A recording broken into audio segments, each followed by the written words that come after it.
Hello students, कैसे हो आप सभी। होप सो आप सब अच्छे होंगे। लास्ट क्लास में हम बार ग्राफ कर चुके हैं और उससे पहले हमने लाइन ग्राफ किया था। डाटा विजुअलाइजेशन में आज हमारा थर्ड ग्राफ है, ये हिस्टोग्राम ग्राफ। सीबीएसई ने आपके सिलेबस में 12th आईपी के सिलेबस में सिर्फ 3 ही ग्राफ मेंशन कर रखे हैं, लाइन ग्राफ, बार एच ग्राफ और क्या है, हिस्टोग्राम ग्राफ। लाइन ग्राफ, बार और बार एच ग्राफ हम कर चुके हैं अपनी लास्ट क्लासेस में। आज हम करेंगे हिस्टोग्राम ग्राफ। देखो हिस्टोग्राम ग्राफ क्या है। हिस्टोग्राम ग्राफ और कॉलम चार्ट, क्या बोलते हैं इसको, कॉलम चार्ट बोलते हैं। Where each column represent a range of value and height the height of a column. देखो ये क्या बोल रहे हैं। सपोज हमारे पास यहाँ कोई वैल्यू है, जैसे हमने वैल्यू ली है यहाँ पर 1 2 3 4 11 30 50, कुछ ऐसी वैल्यू ली, ये हमारी वैल्यू है। तो देखो कैसे होगा, कॉलम ग्राफ है ये। अब कॉलम बनेंगे, ऐसे कॉलम बनेंगे हमारे, ठीक है। अब यहाँ पर क्या होगा, रेंज स्पेसिफाई की जाएगी, यानी कि 0 से 5 के बीच, या फिर 0 से आप क्या लगा लो 10 के बीच, यानी कि 0 से 10 के बीच जितने भी वैल्यू होंगी यहाँ पर वो ये शो करेगा कि नंबर ऑफ वैल्यू कितनी है यहाँ पर 0 से 10 के बीच। अगर हम यहाँ पर देखें 0 से 10 के बीच हमारे पास नंबर ऑफ वैल्यू कितनी है, 1 2 3 4। तो ये इसकी हाइट कितनी होगी, 4 तक जाएगी। 0 1 2 3 और 4, तो इसकी हाइट कहाँ तक जाएगी, 4 तक जाएगी, ठीक है। अब हमारी रेंज, नेक्स्ट रेंज क्या होगी हमारी, 10 से 20। अब ये देखिएगा कि 10 और 20 के बीच में हमारी वैल्यू कितनी है। 10 और 20 के बीच में हमारे पास वैल्यू कितनी है, 1 2 3। तो इसकी हाइट कहाँ तक जाएगी, इस कॉलम की, इस कॉलम की हाइट जाएगी हमारी 3 तक। तो ऐसे रेंज दी जाते हैं यहाँ पर। जो ये रेंज मतलब जो ये जब आप हिस्टोग्राम ग्राफ यूज करेंगे तो ये रेंज खुद ब खुद सिलेक्ट कर लेगा अपने अकॉर्डिंग, ठीक है। अगर हमें खुद की रेंज देनी है कि हम खुद का डाटा लेंगे, मतलब खुद की रेंज देंगे, यहाँ से यहाँ तक की रेंज लेके चले हमारा ग्राफ शो हो, तो हम खुद की भी दे सकते हैं, अपनी भी रेंज दे सकते हैं। जो ये आपकी रेंज में ये कॉलम शो हो रखे हैं, हम इनको क्या बोलते हैं, इनको बोलते हैं बीन्स बोलते हैं। क्या बोलते हैं, हम इनको बीन्स बोलेंगे। ये हो गया हमारा। तो corresponding to how many value are in that range की, हमारी जो ये रेंज है उसमें हमारी नंबर ऑफ वैल्यू कितनी है, ये इसकी हाइट शो करेगा। The DF dot plot kind is equal to hist. Kind हमारा कीवर्ड है, हम क्या यूज करेंगे, प्लॉट फंक्शन। ये प्लॉट क्या हमारा फंक्शन, इसके अंदर हम आर्ग्यूमेंट यूज कर रहे हैं काइंड, और उसकी वैल्यू क्या हमारी हिस्ट है। हमें हिस्टोग्राम कंप्लीट, मतलब ये स्पेलिंग कंप्लीट में यहाँ पर राइट नहीं करनी होती, सिर्फ क्या राइट करेंगे, हिस्ट राइट करेंगे। Function automatically select the size of the bin based on the separate of value in the data. जो भी हमें डाटा किया है उसके अकॉर्डिंग ये ऑटोमेटिकली अपने खुद से बीन का साइज क्या करेगा, क्रिएट करेगा, यानी कि रेंज खुद ब खुद स्पेसिफाई कर लेगा ये, ठीक है। अब यहाँ पर हमारे पास एक एग्जाम्पल है।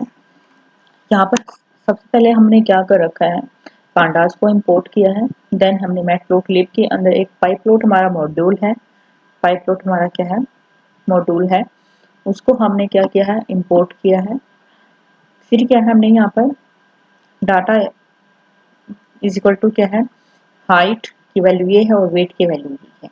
हमने ये क्या कर रखा है, डिक्शनरी के अंदर हमने क्या पास कर रखी है, लिस्ट है, ठीक है।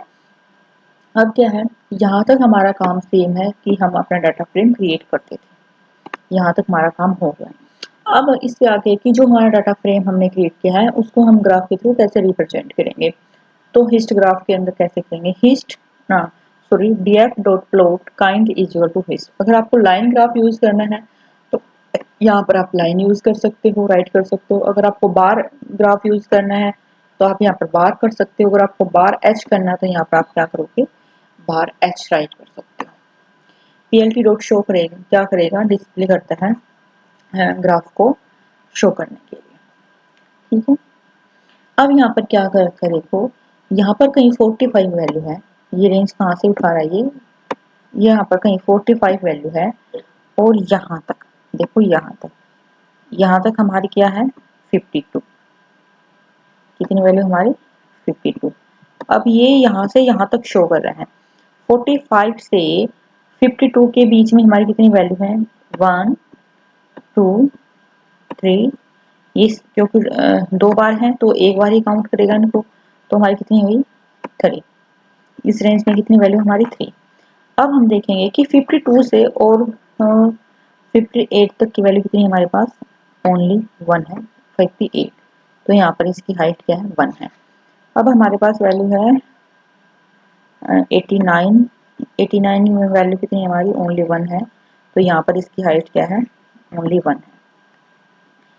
ऐसे ही अगर हम इसकी क्या है ये वेट की अगर हाइट की चेक करेंगे तो यहाँ पर कहीं हमारा 65 होगा, 65।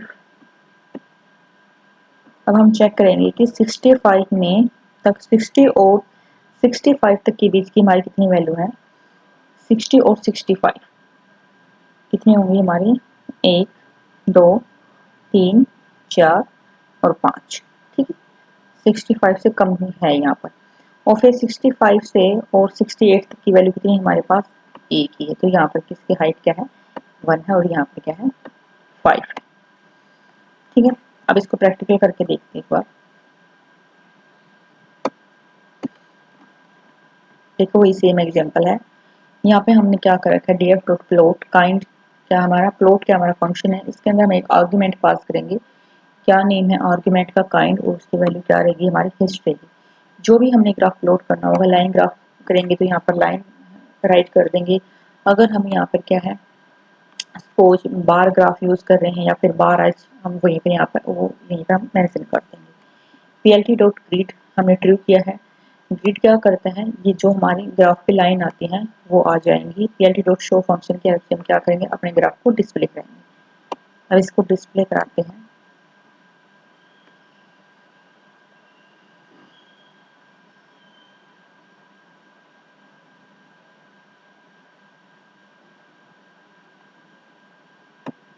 ये हमारा ग्राफ है।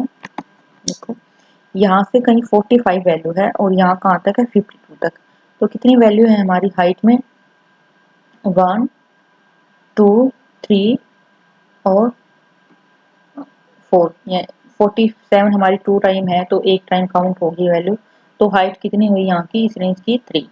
फिर क्या है 52 से और 58 तक की वैल्यू हमारी क्या है 1 है, तो अब क्या इसकी हाइट हुई 1।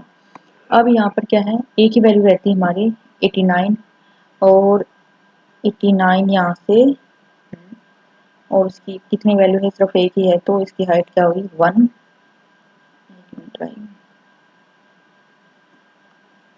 अब हम चेक करते हैं वेट की। देखो यहाँ से क्या है 60, 60 से यहाँ पर 65 है, तो कितनी वैल्यू होगी यहाँ पर या 64, 1 2 3 4 5, और 65 से 68 तक कितनी वैल्यू हमारी 1 है। होप तो आपको क्लियर हो गया होगा। अब देखो हम क्या है, अभी तो ये खुद से बीन क्रिएट कर रहा था, खुद से चूज कर रहा था, खुद से मतलब रेंज स्पेसिफाई लेके चल रहा था। अब हम क्या है खुद से क्या है जो ये बीन्स क्रिएट हो रखी हैं इनकी हम वैल्यू स्पेसिफाई कर सकते हैं। कैसे करेंगे, kind is equal to hist bins, हमने किसमें वैल्यू देनी है यहाँ पर लिस्ट में पास कर देंगे, ठीक है। तो हमारी रेंज कहाँ से कहाँ तक बनेगी 45 टू 50, यहाँ पर देखो 0 से 45, 45 से 50, 50 से 55, 55 से 60, 60 से 65, और 65 से 70, 70 से 75, और 75 से 80, और 80 से 85। यानी कि जो ये बीन्स हैं जो हमने ये कॉलम क्रिएट करेंगे, जो बीन्स क्रिएट करेंगे हम इनकी खुद से रेंज स्पेसिफाई करेंगे। अगर हम खुद से रेंज स्पेसिफाई नहीं करते तो ये अपने आप ऑटोमेटिकली रेंज स्पेसिफाई कर देगा, ठीक है। अब कस्टमाइजेशन कैसे करते हैं हिस्टोग्राम की, एज कलर हमें अगर क्या करना है चेंज करना है, लाइन स्टाइल कैसे होनी चाहिए, जैसे ये लाइन है हमारी ये ये स्टाइल कैसी होनी चाहिए, इनको एजेस भी बोलते हैं, लाइन की विड्थ कैसी होगी हमारी, ये सब हम स्पेसिफाई कर सकते हैं इसमें। ठीक है, एक हमारे पास है let us try another property called fill which take boolean value. The default tree means the default true means each sheets will be filled. अगर हम क्या है, एक fill हमारी क्या होती है, प्रॉपर्टी होती है इसके अंदर ही, अगर हम उसको हम क्या करेंगे, ट्रू करेंगे, तो इसका मतलब है कि जो हमारे कलर फिल होके आते हैं ना, ये जो हमारे कलर फिल होके आ रही है, अगर ट्रू हुआ तो क्या होगा, कलर फिल होके आएंगे हमारे। अगर हम उसको फिल्स को क्या करेंगे, फॉल्स करेंगे, तो हमारे यहाँ पर कलर फिल होकर नहीं आएंगे। filled with color and false means with hist will be empty. अगर हम क्या है, फिल को क्या करेंगे, ट्रू करेंगे तो कलर फिल होकर आएंगे, अगर हम फिल को क्या करेंगे, फॉल्स करेंगे तो हमारे कलर फिल होकर नहीं आएंगे। तो अनदर प्रॉपर्टी क्या है हमारी, जो हमारे ये कॉलम है उसको हम अनदर पैटर्न से भी फिल कर सकते हैं, ये से कर सकते हैं, प्लस वाले से भी कर सकते हैं, एक्स से, ये सिर्फ यही हमारे यूज होंगे, इनके अलावा हम किसी से भी हम फिल नहीं कर सकते। देखो यहाँ पर df डॉट काइंड, ये है एज कलर हमने ग्रीन दिया है, ये जो है लाइन विड्थ हमने 3 रखी है, यहाँ पर लाइन स्टाइल क्या हमारा डॉटेड है, डॉट डॉट करके है ना लाइन स्टाइल। फिल हमने क्या रखा है, फॉल्स है, अगर हम यहाँ पे ट्रू करेंगे तो यहाँ पर क्या है, कलर फिल होकर आएगा। अब हमने क्या किया है, फिल्स इज इक्वल टू फिल क्या किया हमने, फॉल्स किया है, और हैटेक्स क्या गया है 0, यानी कि जो कॉलम हमारे बने हैं उनके अंदर क्या फिल हो जाएगा हमारा, ये 0 0 ये वाला पैटर्न फिल हो जाएगा। ठीक है, ये था हमारा हिस्टोग्राम। इसी के साथ हमारा डाटा विजुअलाइजेशन का चैप्टर फिनिश होता है। होप सो आपको क्लास समझ आई होगी। मिलते हैं नेक्स्ट क्लास में न्यू टॉपिक के साथ, तब तक के लिए